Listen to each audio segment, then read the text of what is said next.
ماني كاميرا جدمه كاي لا فكايس أني كاميرا جد أني كاميرا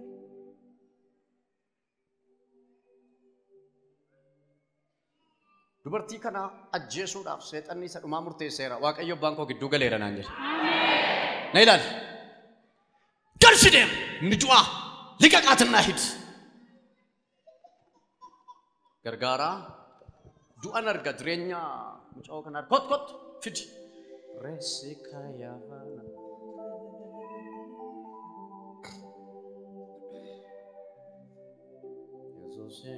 kolkoloof kajeelaa mucattiin kun akka isheen of ajjeeftu seexanni isa dhumaa irratti murteesseera waaqayyo baankoo gidduu gale na ilaali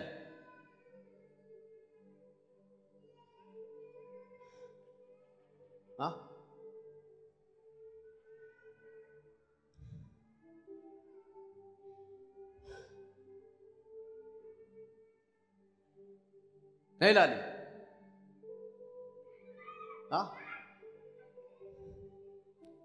ستر فيرا هنا جيفتن هنا جيفتو سينجي هنا جيفت هنا جيفت درينيا شيء لبو شيء فون شيء أبدن هي تاني كان جرتن أم بقدر يسا سوكا درسدم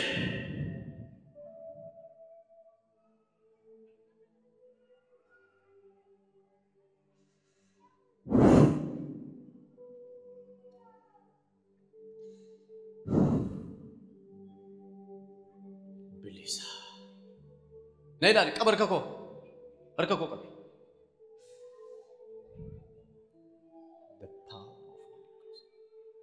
नहीं डाली नगान सी थे आमीन जी आमीन सब वक़्त ये फुआक अयो नमा दुआ उल्चा आमीन आमीन आमीन लिखे नहीं जुड़ा आना सी Nagaasheenyuudha. Abbaa kooti. Magartuunoo. Haadha kooti. Tigistoo. Obboleetti kooti. Na ilaali. Biyya Arabaa kan jiru beektaa? Biyyeeni. Eenyu maqaan ishee?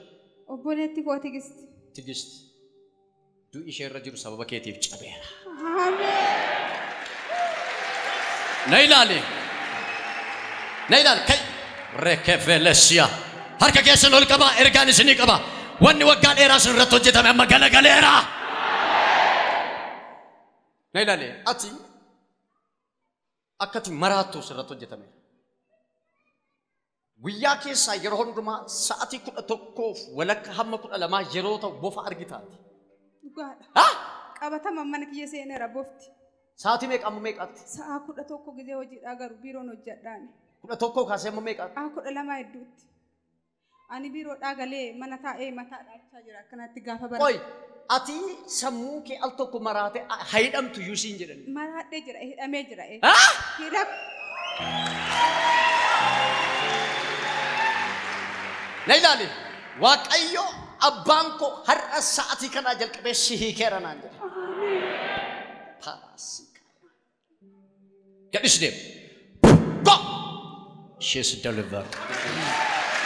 Kailafa. Nailan har'a kaaftee ati dubartii beekamtuuf dubartii eebbifamtuudha. Ameen. Sababa keetiif Waaqayyo maatii kee jireenya kee balaayin beektaa? Obboleetti kooti finillee. Bilisa isheenis. Ameen. Dhuga maatii kee fidi. Nagaadhaan dhaqee. Harka keessa raasaa ani kameera jedhaaka. Nama tokko fu'aateera.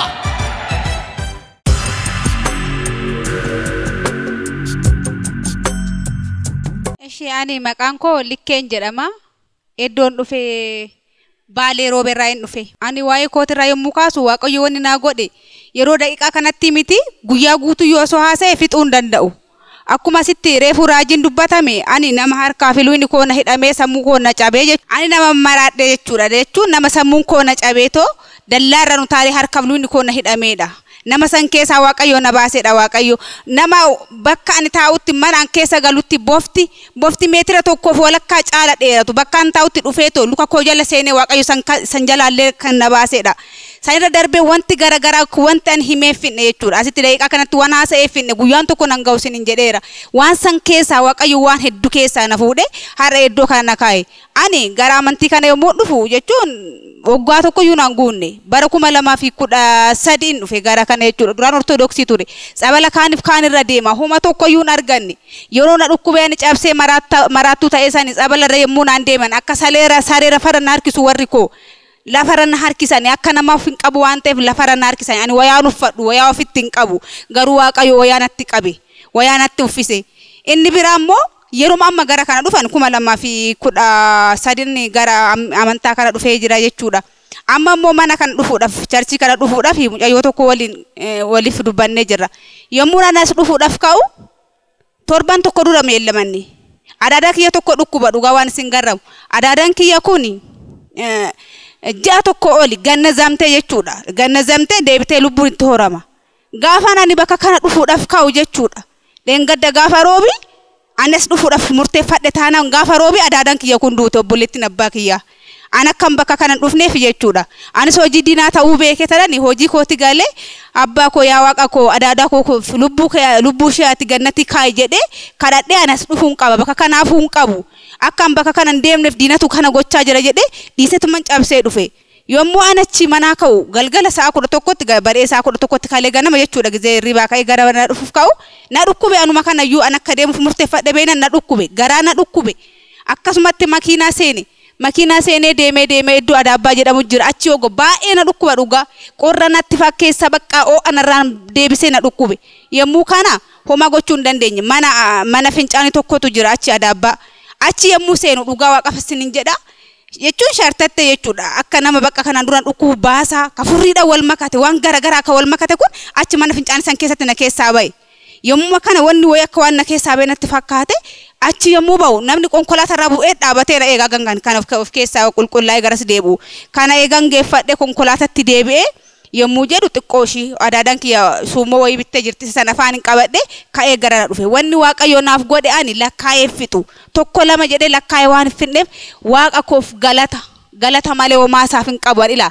homaa dhaabadhees taa'ee osoo hin ta'in lafarra gangaladhee waaqa koof galata galcha waa inni koo haa ulfaatu inni hidhaa kana keessaa na hiike akka na hiiketti obboleewwan koo warri rakkatan warri hidhatan martinu waaqayyo sinaa hiiku hidhaa keessan keessa abbaan kiyya waaqayyo sinaa hiiku ila hidhaanii kame tokko lama isinitti fakkaatin har'a nama ta'ee wayaa uffadhe naasa'a garuu kareessa maraatu ta'ee harka koo luka koo na hidhan qaama koo osoo ol qabee isin mul'ise bakki tokko hin jiru ashawaara na gottotan akka saree nama ashawaara gottotametu har'a dhaabatee nama ta'ee haasa'aa har'a dhaabatee ijoollee waliin biroo keessa goddanyaa kiyya waliin dhaabatee haasa'ee kolfee gala kolfatu na amaadhan kolfanna naaf faqilaan akka goddanyaa kiyya yooman kolfa nama jedhu tokkotu waa'ee kana naa godhe haa ulfaatu waa'ee kana naa godhe haa ulfaatu waaqayyo haa ulfaatu waaqayyo immoo waldaa kana jechuudha isa TV kana televiziyoona keessatti na ilaalaa namni baay'een asitti fayyaa jira akkanuma dhugaa waaqayyo ila badhinna isaa jabinna isaa ulfinna isaa ammallee eebba isaa kan kana caalu waldaa kana irratti haa dhangalaasun jedha ani kamen jira waaqayyo kana caala akkana hiikunan amana kana caala immoo akka meeshaa isa na godhatu nan amana waaqarraa abdii guddaan qaba waaqayyo haa ulfaatu galatooma isinin jedha.